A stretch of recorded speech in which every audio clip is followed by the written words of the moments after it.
Pemikiran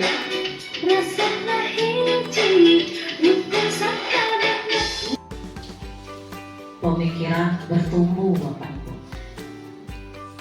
Tapi sebelumnya, ayo kita sama-sama akan menyaksikan ada suatu film singkat Bapak Ibu. Mungkin bisa menjadi inspirasi bagi kita.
Di situ percaya bahwa kecerdasan, keterampilan sifatnya bawaan dan tidak bisa berubah.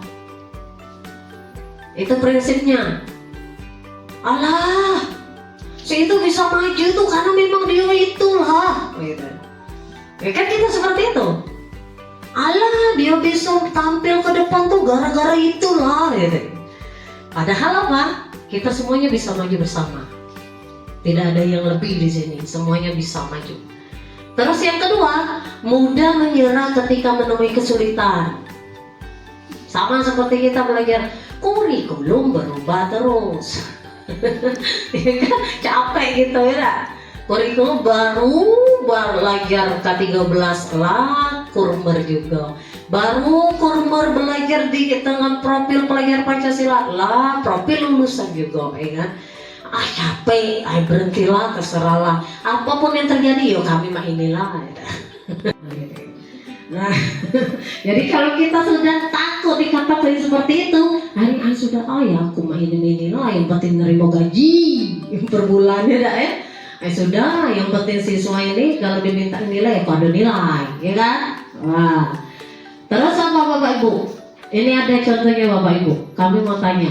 Yang pertama, aku belum bisa matematika sekarang, tapi kalau aku terus berlatih, aku pasti bisa. Yang kedua, aku memang bodoh di matematika. Ya, jadi percuma belajar. Yang mana grow mindset, yang mana fix mindset. Nah, yang pertama grow mindset, yang kedua fix mindset. Iya, seperti tadi ya. Jadi percuma pintar matematika, ya dia kursus pintar pasti. Jadi apa, kita itu awalnya positif Bapak Ibu, tetapi diakhiri hal-hal yang negatif. Aku bisa pasti nomor 1. Alah, sudahlah, kalah dengan si itu. Dia cuma anak tunggal, aku anak keberapa. Sudah, hal yang positif diakhiri dengan hal negatif. Itu yang disebut dengan fixed mindset. Pengalaman belajar dan kerangka pembelajaran. Lapisan inilah yang menjadi kerangka kerja dalam pelaksanaan pembelajaran mendalam ataupun deep learning. Sekarang kita akan coba untuk melihat dari setiap lapisannya seperti apa. Nah, sebelum kita membahas makin mendalam di sini pembelajaran mendalam atau deep learning ini, kita bisa mengingat dari teorinya Michael Fullan dan kawan-kawan, di mana di dalam teorinya Michael Fullan dan kawan-kawan ini juga membahas tentang deep learning. Apakah ada kesamaan antara deep learning dari Michael Fullan dan kawan-kawan dengan deep learning yang sudah dinyatakan oleh Kemendikbud Resmennya seperti apa? Di sini ya, di dalam deep learningnya, di dalam Michael Fullan di sini ada 4 hal di dalam angka ini, dan nanti akan kita bandingkan dengan kerangka pembelajaran deep learning oleh Kemendikbud. Kalau kita lihat di sini satu lapisan deep learning dari Michael Fullan, dan di Kemendikbud di sini ada 4 lapisan. Namun teorinya praktik pedagogis. Nah, ini kemampuan guru dalam mengelola proses pembelajaran dengan baik. Dan juga yang terakhir adanya leveraging digital. Nah, di sini sama dengan pemanfaatan digital. Nah, jadi keempat hal dalam kerangka pembelajaran deep learning antara teorinya Michael Fullan dan kawan-kawan ini sepertinya diambil secara keseluruhan dalam kerangka pembelajaran mendalam oleh Kemendikbud. Jadi kita sudah mengetahui ya sumber dari pembelajaran mendalam, kerangkanya dari mana, itu dari teorinya Michael Fullan dan kawan-kawan. Selanjutnya kita akan masuk ke dalam dimensi profil lulusan. Dimensi profil lulusan di sini ada beberapa, yaitu ada 1, 2, 3, 4, 5, 6, 7, 8 ya. Di sini ada 8 hal yang menjadi dimensi profil lulusan dari pembelajaran mendalam itu. Mulai dari keimanan dan kekuatan Tuhan Yang Maha Esa, kebahagiaan, kenalan kritis, kreativitas, kolaborasi, kesehatan, komunikasi, dan kemandirian. Kalau perhatikan, ini juga mengambil dari 6 kompetensi global untuk deep learning ya. Ini diambil dari Undang-Undang Nomor 20 Tahun 2023, yaitu di pasal 3 ya. Nah, di sini ya, pendidikan nasional berfungsi mengembangkan kemampuan dan mutu watak serta berbangsa bermartabat dalam rangka integrasi kehidupan bangsa, bertujuan untuk berkembangnya potensi strategis agar menjadi manusia yang beriman dan bertakwa kepada Tuhan Yang Maha Esa, berakhlak sehat. Dari sini ya, kesehatan, berilmu, cakap, kreatif, mandiri. Jadi ini diambil dari Undang-Undang Nomor 20 Tahun 2023 untuk melengkapi 6 kompetensi global di learning. Bagaimana kalau kita hubungkan ya dengan kurikulum Merdeka kemarin? Di sana ada namanya profil pelajar Pancasila.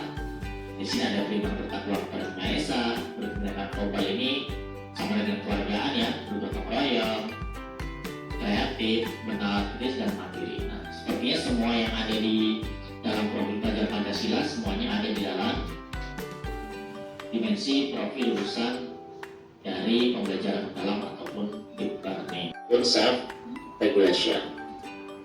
Kita akan masuk ke dalam prinsip pembelajaran.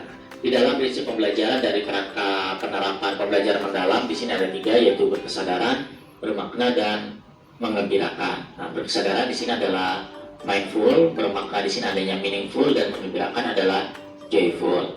Di mana berkesadaran ini adalah pengalaman belajar peserta didik yang diperoleh ketika mereka memiliki kesadaran untuk menjadi pembelajar aktif, mampu meregulasi diri. Lalu bermakna adalah peserta didik dapat menerapkan pengetahuannya ke dalam situasi nyata, dan menggembirakan adalah pembelajaran yang menggembirakan merupakan suasana belajar yang positif. Nah, ketiga prinsip pembelajaran ini sebenarnya juga mengambil dari berbagai macam teori. Nah, di sini saya mencoba untuk mencari dari berbagai sumber dan juga mendapatkan referensinya. Nah, dari mindful, meaningful, dan joyful ini mengambil dari beberapa teori berikut, yaitu seperti teorinya Ellen Langer, pengolahan, prinsip pembelajaran, pengalaman pembelajaran, kemudian profil pelajar Pancasila.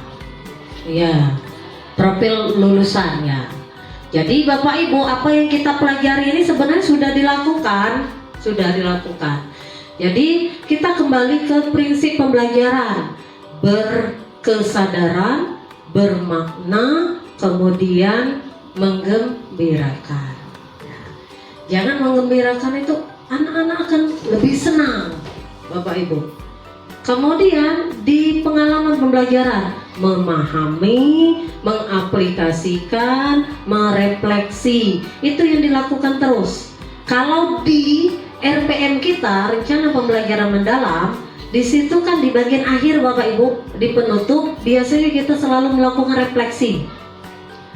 Refleksi yang dilakukan di penutup itu berbeda dengan refleksi yang di bagian pembelajaran. Jadi di bagian penutup itu cukup oke, anak-anak, kita minggu depan belajar tentang ini. Nah, sampai jumpa minggu depan, selesai. Itu penutup. Ya, di penutup. Jadi bagian perefleksian itu di bagian pembelajaran inti. Jadi jangan